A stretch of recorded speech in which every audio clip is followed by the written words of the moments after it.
भगवते वासुदेवाय। नमस्कार मित्रों, मैं विपिन पुरोहित फिर आपकी समक्ष बातें करने के लिए आ गया हूँ।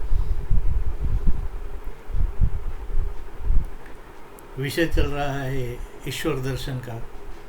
वैदिक उपनिषद परंपरा में क्या है। बात को धीरे धीरे छोटे छोटे एपिसोड के अंदर कवर करता रहूँगा। वीडियो लंबा भी ना हो जाए उसका भी ख्याल रखता हूँ, ताकि आपको भी बोर ना हो। 10-12 मिनट का है, 10-12 मिनट, जिससे थोड़ी थोड़ी चर्चा होती रहती है। पिछले एपिसोड में शंकराचार्य की बात थी, उसको ही आगे बढ़ा लेते हैं। द्वैत अद्वैत, उसमें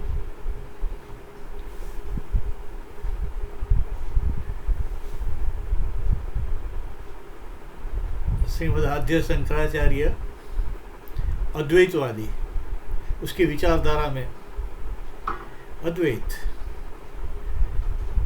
मतलब ईश्वर और मैं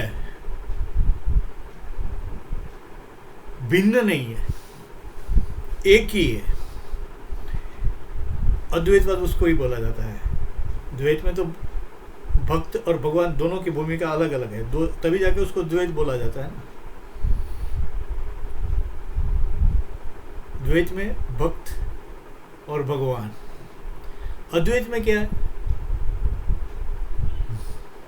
मैं ही भगवान में ब्रह्मास्मि, अहम ब्रह्मास्मि की जो स्थिति रहती है कि ये जीव और शिव में कोई भेद नहीं है। ये जीव और शिव में कोई भेद नहीं है। शंकराचार्य विचार वही है, वैदिक। तो उसके लिए थोड़ा शंकराचार्य को भी समझना चाहिए।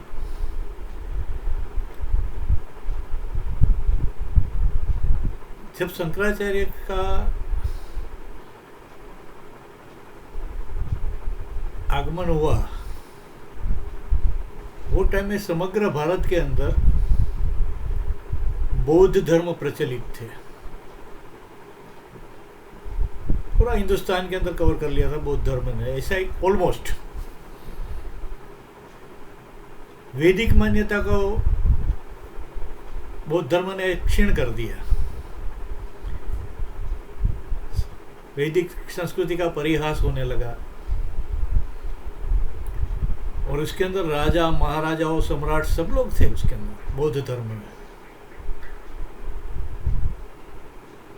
और सबकी मान्यता बदलना और वैदिक धर्म के पीछे लगाना और उसकी परंपरा समझाना, ये तो बहुत कठिन बातें थे।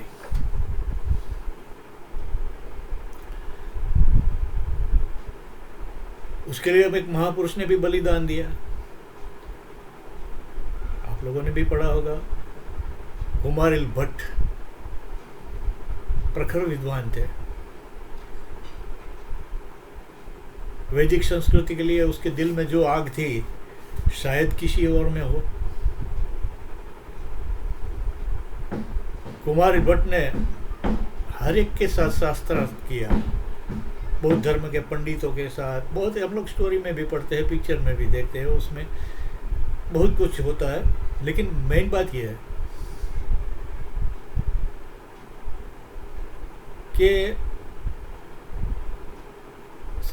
जो कुमारिल भट्ट थे, विद्वान होने के बावजूद उसने सब पंडितों और राज दरबार में ये सब करते रहे। सब उसकी बातें स्वीकार करते, लेकिन मानते नहीं है। क्यों? कि जिसके पक्ष में राजा और सम्राट रहते हैं, वो लोग तो हमेशा पावरफुल रहते हैं, वो जल्दी से उसकी बात स्वीकार नहीं करेंगे, करते भी नहीं थे, निराश हो गए। तो उसने आत्मदाह का एक बहुत बड़ा जबरदस्त गंगा के तीर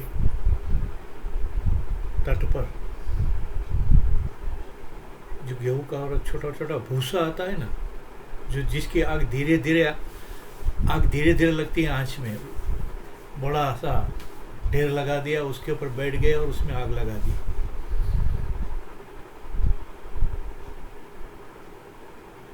कितना कठिन काम होगा। धीमी आंच के अंदर धीरे धीरे धीरे धीरे ये शरीर को जलाना, ये कोई मामूली बात नहीं। सब लोग पूछते हैं, जाते हैं आते हैं, सब लोग पूछते हैं ये आप क्या कर रहे हैं, आप क्यों ऐसा कर रहे हैं। समझते हैं ऐसा करता है, कोई दया खाता है, कोई हंसी करता है, कोई ये करता है। तब एक छोटा सा एक बच्चा सन्यासी जैसा वो आके पूछता है कि मुनिवर आप क्या कर रहे हैं। बोले मैं अपना देह का बलिदान दे रहा हूँ। क्यों दे रहे हैं। तो कि इस देश के अंदर जो वैदिक संस्कृति का ह्रास हो रहा है, ये मुझसे बर्दाश्त नहीं होता है।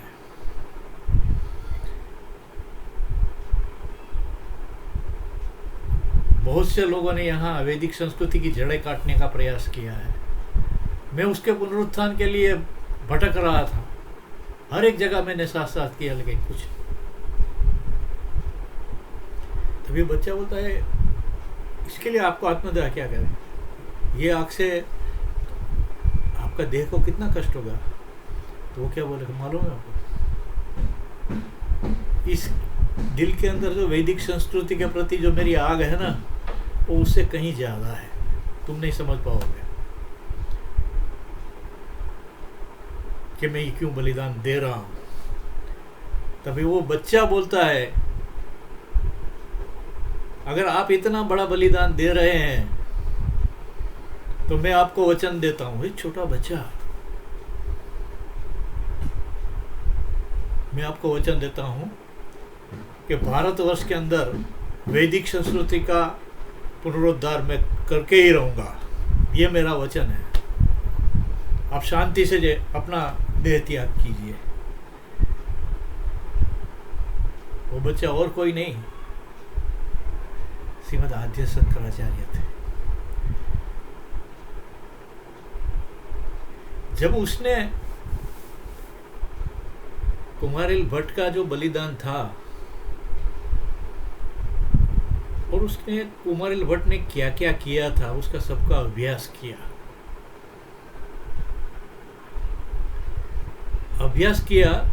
उसमें देखा कि कुमारिल भट्ट केवल पंडितों, राज दरबार में, राजा में जो बड़े बड़े लोग थे उसके साथ ही शास्त्रार्थ करते रहे, लोगों के अंदर नहीं गए। तो उसने राजा महाराजों को छोड़ दिया, पंडितों को छोड़ दिया, और वैदिक संस्कृति की बातें, वेदों में जो कहीं बातें हैं, वो जो समाज, भारत में तो अलग अलग भाषाएं, अलग अलग प्रदेश, तो उसको उसकी भाषा के अंदर समझाने का प्रयास किया उसने। बहुत बड़ा कार्य, कठिन कार्य है, कोई सामान्य काम नहीं है कि हर एक को आप दिल में बात उतर जाए, लेकिन उसने करके दिखाया। इसने शंकराचार्य जी ने, आद्य शंकराचार्य, आज की बात नहीं कर रहा।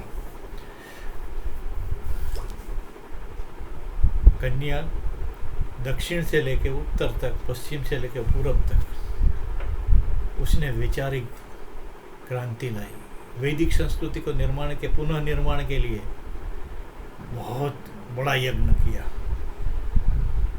यज्ञ माने ये नहीं होम हवन करो, ये करो नहीं। यज्ञ माने जो संकल्प लिया है, वो संकल्प को पूरा करने के लिए जगह जगह हर एक इंसान के पास जाके अपनी बातें रखने में कामयाब रहे। परिणाम ये हुआ कि हिंदुस्तान के कोने कोने के अंदर से बौद्ध धर्म को सरहद के पार भेज दिया। मतलब ऑलमोस्ट 90% के ऊपर वैदिक संस्कृति का पुनर्स्थापन किया।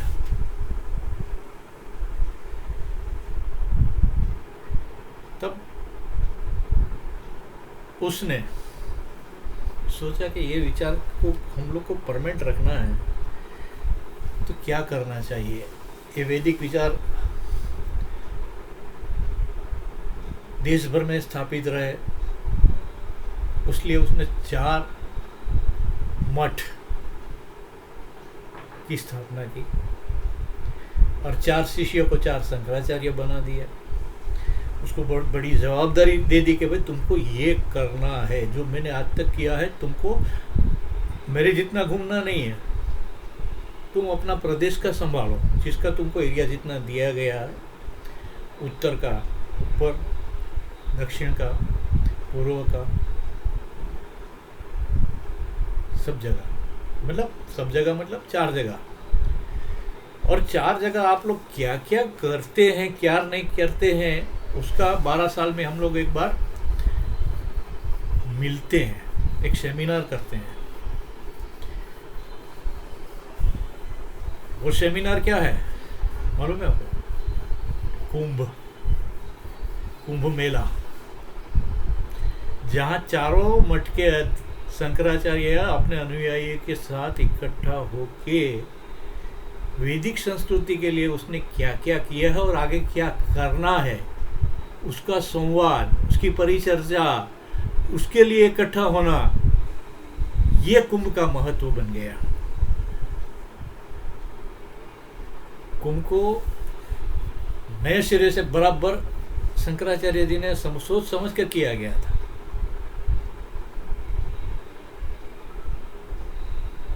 पवित्र नदियों के किनारे पर जो शहर बसा है, जो चीज़ें, जो नगर बसा है, उसके अंदर ही किया है। नदी में स्नान करना पवित्र बात है, कुंभ में जाके स्नान करना भी बहुत अच्छी बात है, क्योंकि वहाँ पर पुरुषों के चरण पड़ते हैं, वहाँ स्नान करते हुए ही हम लोग स्नान भी करते हैं, पवित्र मानते हैं। लेकिन अभी खाली स्नान का ही महत्व रह गया है, जो बाकी जो चीज़ जिसके उद्देश्य शंकराचार्य का था, वैदिक संस्कृति का,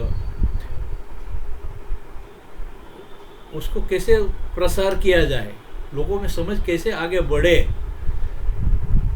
इसके लिए यह सेमिनार था रखा गया।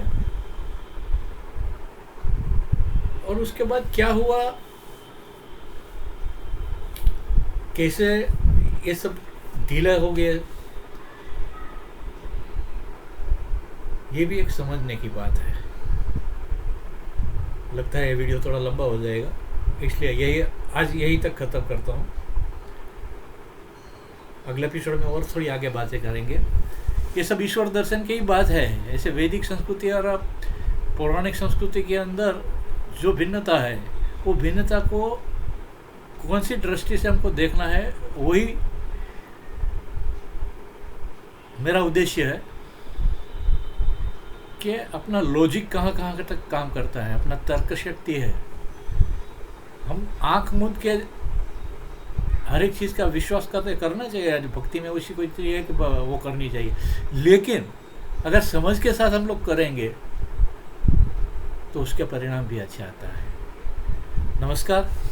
अगर आपको ये वीडियो पसंद आता है, मेरे विचार पसंद आते हैं, लाइक करिए, सब्सक्राइब करिए और अपने साथी मित्रों को भी बांटिए, शेयर करिए। धन्यवाद। नमस्कार।